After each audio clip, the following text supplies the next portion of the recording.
Hi everybody, I'm JT. And I am Harry. And that's Harry. And welcome to another video from us here at Campervan Journey.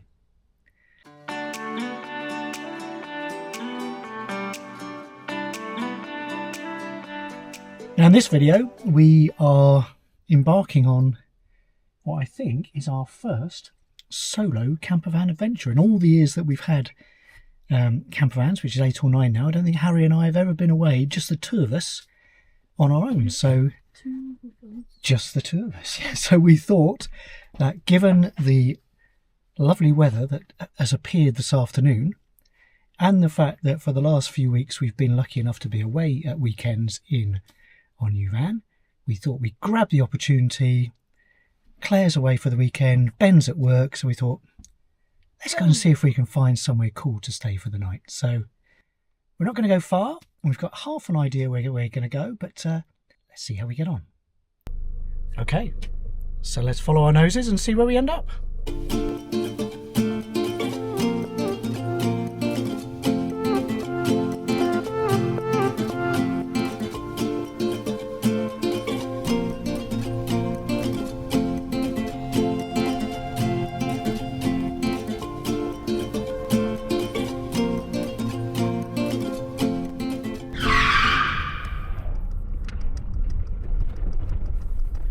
Okay, so here we are, the old Stonehenge Drove Road.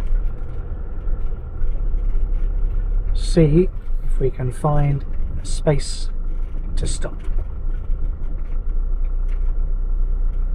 Bit lumpy bumpy, bit unmade. Great view of the stones.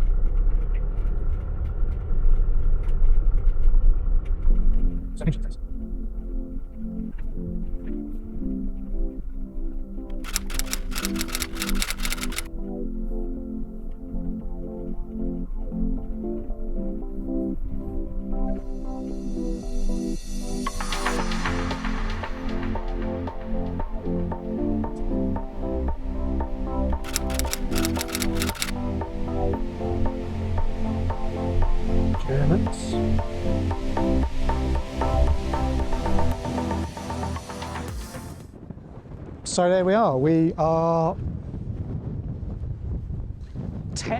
probably less than 10 miles from home, and travelled through the lanes out of Salisbury towards Amesbury, out of the other side of Amesbury, down the 303, A303 for about a mile, and that takes us to Stonehenge.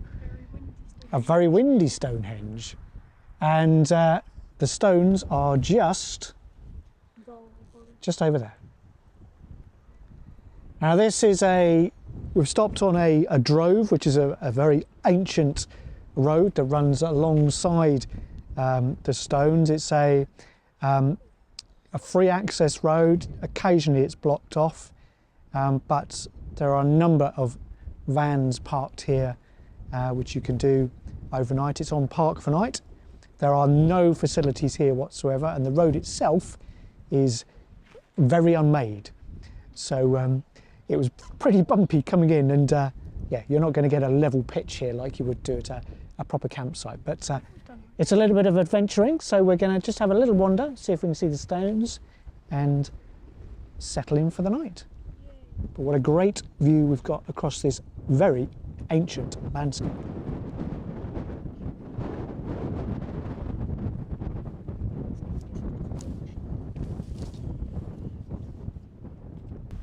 So you can go to the visitor centre, which is half a mile or so down that way, and pay your 30 odd pounds and get a bus from the visitor centre to here, or you can walk like we are on a public footpath alongside. We won't get quite as close, but we will get still the sensation of seeing these mythical stones. Alien stones. Alien stones. Caveman stones.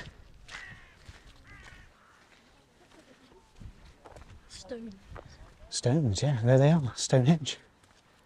So there we go. the stones just across. We're not really close, but you certainly get a feel for it. What you really do get is a feel for how open and exposed this landscape is. And the stones are on a bit of a ridge.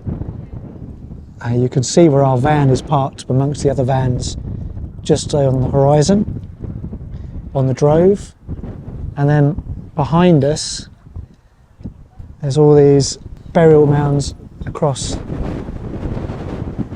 And there's hundreds of those all across the local landscape. But yeah, on a day like today when it's quite glowy, you certainly feel at one with the elements.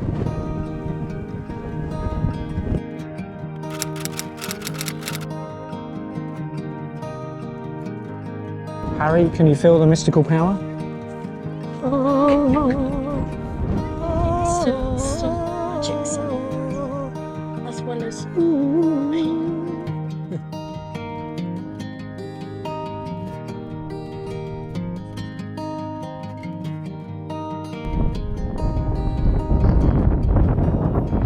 You can just see the stones up on the crest of the hill.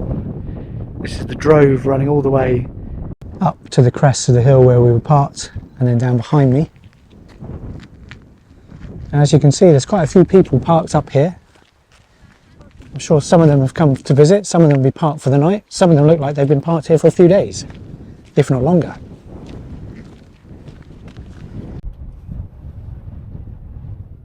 Okay, so having had a really good wander and enjoyed looking at the wonderful ancient ruins of Stonehenge, we found we're quite on the top of the hill here, so it's quite blustery. And just in case the wind doesn't drop, I think we're going to move a little bit farther down the track where we're a little bit lower down and the wind is not quite as exposed, and then hopefully, especially with the pop top up, the van won't move around so much. So we're just going to see if we can saw a couple of spaces farther down that looked suitable candidates, so we're going to see if we can nab one of those and then set up and have our tea.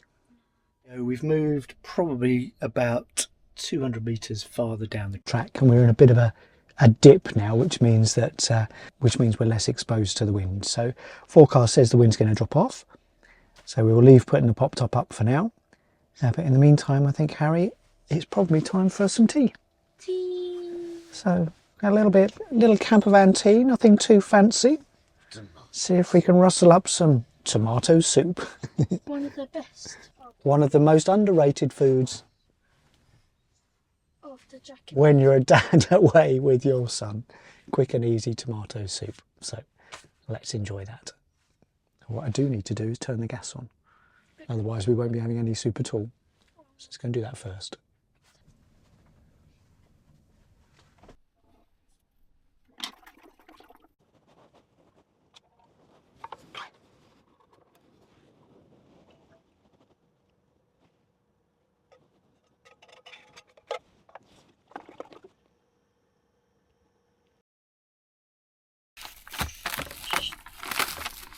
Very well, thank you. And Harry thinks he's got room for a cheese and saucisson course. Cheese, saucisson and crackers. Apparently there's always room for cheese, saucisson and crackers. Is that right? Yes. That's in my rule book. That's in your rule book. So we had a lovely bowl of soup, bread, cheese, crackers, saucisson. I think I might follow it off with a glass of wine in a moment. But I just wanted to pause and show you the wonderful view that we've got from the van window.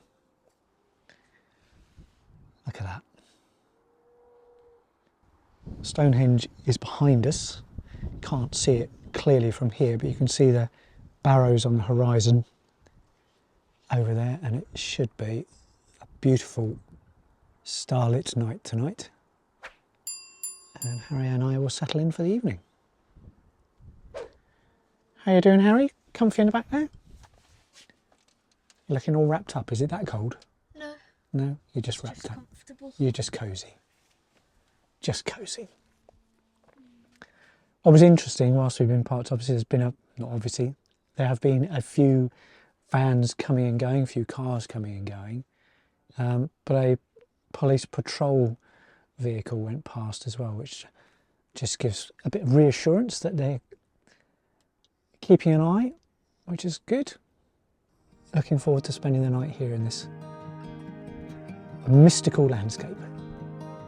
Does make you think when you're here. Does make you think. What is it about here that was so special to all those ancient people?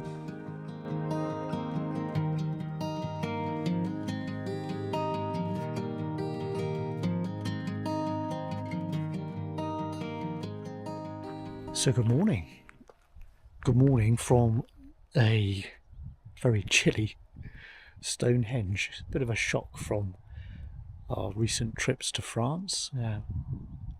We're spending the night in the van went down to about 10 degrees I think, and if I'm brutally honest, I haven't quite worked out how the heating works yet, so it was a little bit chilly, but what a place to wake up.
Surprisingly,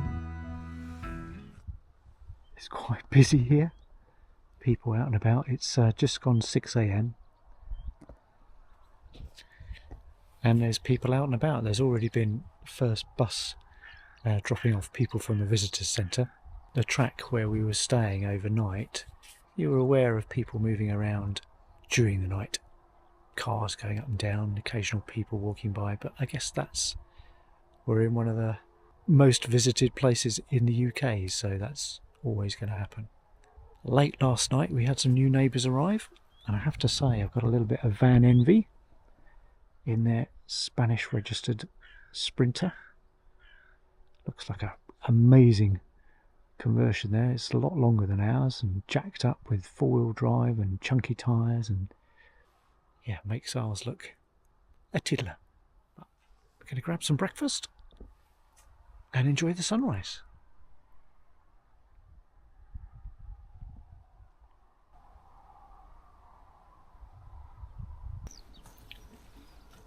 So it appears that the local residents have come to say good morning. They weren't there just now. Oh, there's a little calf there, look. There's a little calf.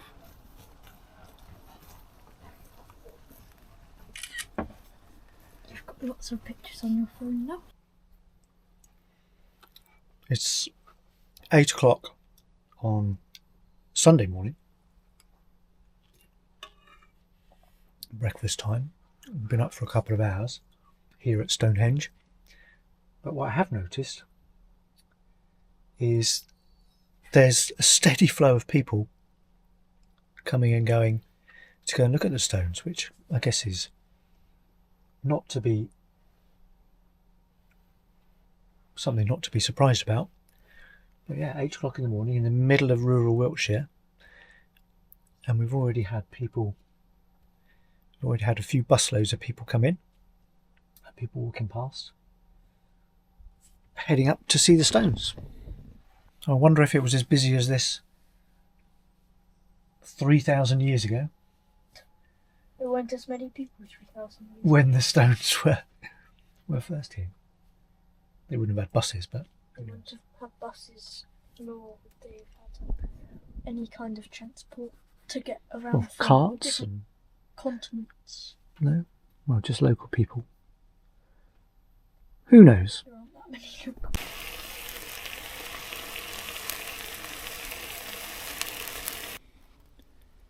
Oh yes. Oh yeah.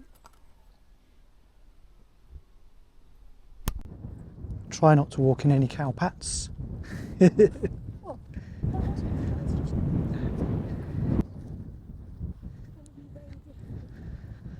So before we head back home, we're just going to go for a little stroll up and have a look at the barrows, or the Stonehenge. I think it's called the Stonehenge Cursus. It's a collection of ancient burial mounds. And yeah, our little mini Stonehenge adventure will be over.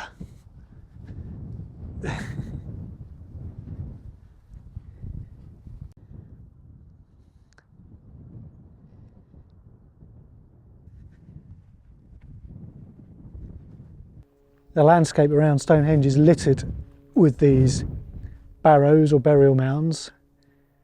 There's certainly tens of them, if not hundreds of them, all scattered around.